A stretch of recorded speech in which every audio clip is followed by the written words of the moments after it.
I think that there's a message that we need to send right now to Senator Harry Reid that said the Tea Party is just going away. Harry, we're here. Let me tell you something, Mr. President. We have a spiraling debt because of your spending policies and programs.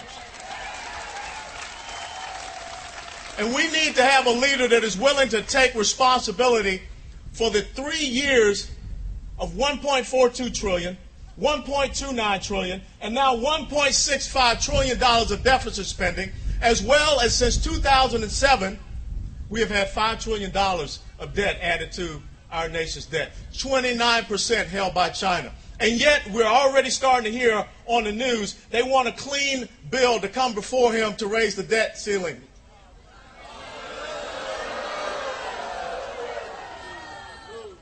In the words of some great Southern men, that dog don't hunt. We have to stand strong, vigilant, and with resolve.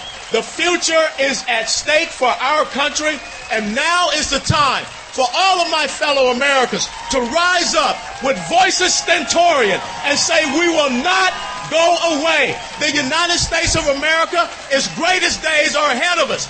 God bless you all, and thank you for being here today. On behalf of the American people, including Muslim communities in all 50 states, I want to extend best wishes to Muslims in America and around the world. Ramadan Kareem. Ramadan is the month in which Muslims believe the Quran was revealed to the Prophet Muhammad, beginning with a simple word, Iqra. It is therefore a time when Muslims reflect upon the wisdom and guidance that comes with faith, and the responsibility that human beings have to one another and to God. We're all scratching our heads over the events of the days. We're looking at things and they just don't make sense. They don't make sense to us. There's leaders all around the world who say it doesn't make sense. So what's happening? Well, let's look at some of the things that don't make sense and see if we can tie them together tonight. High oil prices. We have high oil prices, but we're not drilling. In fact, I'll give you an update on this. It's much worse than not drilling. And yet, this weekend, we help Brazil drill. We're giving them permits to do things that we won't do in our own waters, and then we say we want to buy it. Doesn't make sense. The president supports the youth revolution in Egypt. Oh, he's a big cheerleader for that. Democratic revolution, but not for the democratic revolution in Iran and their youth in Iran, too. And then he uses the military in Libya. That doesn't make sense. This administration has praised for the Muslim Brotherhood as peaceful, but cries that the Tea Party is violent. And then when you go to Madison, the unions are actually being violent, and he says they're peaceful. It doesn't make sense. No war for oil. No war. No war without Congress. And then we have war without Congress, war with oil for oil, and war with a third Muslim country. That really doesn't make sense. France is leading the attack. That never made sense. And we disrespect England and Israel, traditional allies, while we're friendly with our traditional foes. I don't know if you've had this feeling inside that something's not right, but you can't put it all together. But you feel like our allies have changed. Do you really feel like we are being a friend to Israel? Is America on the wrong side? Now, the president goes out of his way to support the uprisings. Rise up! Rise up. Now, this is odd because that is Egypt is the only thing that is protecting Israel. They have this huge army, and that's the keystone, if you will, of protecting Israel and keeping some sort of peace. And Mubarak has been a traditional ally. He's a bad guy, but Obama doesn't even flinch. He doesn't flinch in supporting here. But he also doesn't flinch to when he hears the cries of the people in Iran. He doesn't flinch. He doesn't look. I don't know if he's playing golf. I don't know where he is. He says, rise up. overthrow. But here in Iran, he remains quiet. This is pro-Israel under Mubarak. This is anti-Israel under Iran. But Mubarak has to go. He urges revolution. The State Department even works closely with activists to help destabilize the region and trigger Egypt's revolution. So we have the Muslim Brotherhood that they tell us are not radicals, but they are, and are not going to play a role, will. But the revolutions spread. They spread throughout the region. They spread over to Bahrain. They spread down to Syria and Oman and Saudi Arabia. But we're only protecting here, remember. Something's wrong. Because as this is happening, the president cannot take, again, like he did with Iran, he cannot take 5 minutes to make a statement on Libya and say, rise up. He is too busy. Believe it or not, this is true. He took time and rearranged his schedule so he could coach his daughter's basketball team. Well, when I first heard that, I thought, okay, well, he's a dad. That's okay. But then I find out his daughter isn't even playing or practicing that day. She's skiing. Not a word about Gaddafi. He lets it stew. As he sits back, the world finally starts to come to a consensus. Obama says he's going to wait for the UN. He wants the UN to take the lead. And Europe openly questions if Obama even cares about this at all. So are we seeing the worldview of the United Nations? Well, you could say that. Remember, the president was cheering for Egypt and Madison, but silent on Gaddafi. Now, we know Jeremiah Wright praises Gaddafi. We know that Farrakhan is a fan, and Farrakhan and Jeremiah Wright visited Gaddafi. But what does that tell you? I couldn't understand. I couldn't understand why he wasn't just securing the airspace. And so we told you when we found this, that Muammar Gaddafi, as recent as 2009, had an American PR firm work to rehabilitate his image around the globe. This is really interesting. I want to turn this one around. He worked to rehabilitate the image of Gaddafi, and some people were involved that were interesting. It's Monitor. It's out of Harvard. They wanted to rehabilitate him. Who was involved? Well, there was Cass Sunstein and George Soros.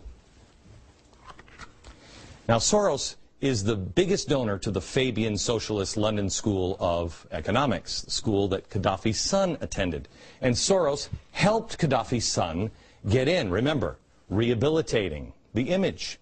Soros encourages the London School of Economics to accept a $1.5 million donation from Gaddafi's son, and when Gaddafi's son gets caught plagiarizing on his thesis, and Soros had vouched for him, well, Soros was humiliated, and he offered this statement that, quote, he had advised the school that it was acceptable to receive the contribution from Gaddafi's son, Saif, on the grounds that he appeared at the time to be a believer in an open society. And he claimed to be moving Libya in that direction. Remember, an open society. What is it? According to Karl Popper, who, by the way, is Soros' mentor, an association of free individuals respecting each other's rights within the framework of mutual protection supplied by the state, thus achieving through the making of responsible, rational decisions a growing measure of humane and enlightened life. So we have to go to some guy, Popper, that you've never heard of, I've never heard of, but he loves, instead of going back to our founders. It's a new world order. But there's more to this. More to this that we tied together today. That just starting to make things look a little dangerous for America and Israel. The only people who don't want to disclose the truth are people with something to hide.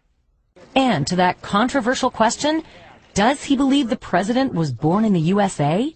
Everybody that even gives any hint of being a birther, a word you didn't use, even a little bit of a hint like, gee, you know, maybe, just maybe this much of a chance, they label them as an idiot.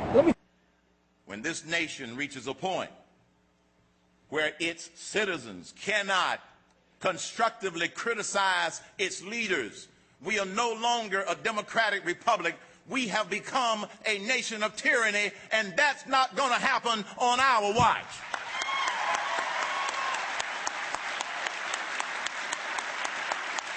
It is our right to disagree.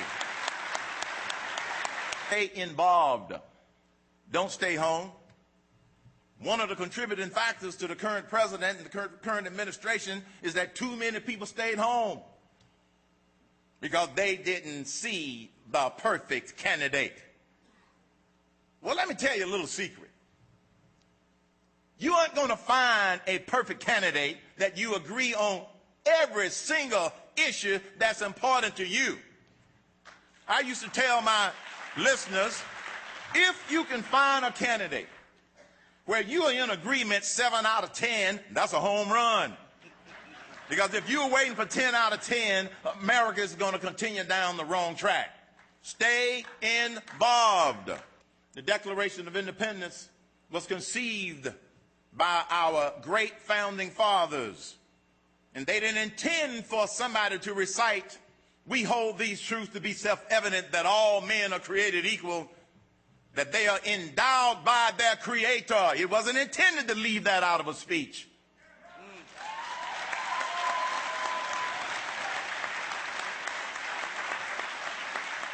When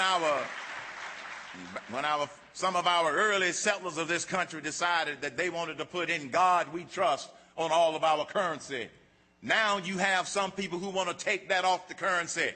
And then in the 1950s, when this nation was in the fight of its life against communism, the United States Congress voted to add the words "under God" in the Pledge of Allegiance. It's not right that a United States Congresswoman from Minnesota by the name of Betty McCollum would lead the House of Representatives in the Pledge of Allegiance and skip over the words "under God." It's not right.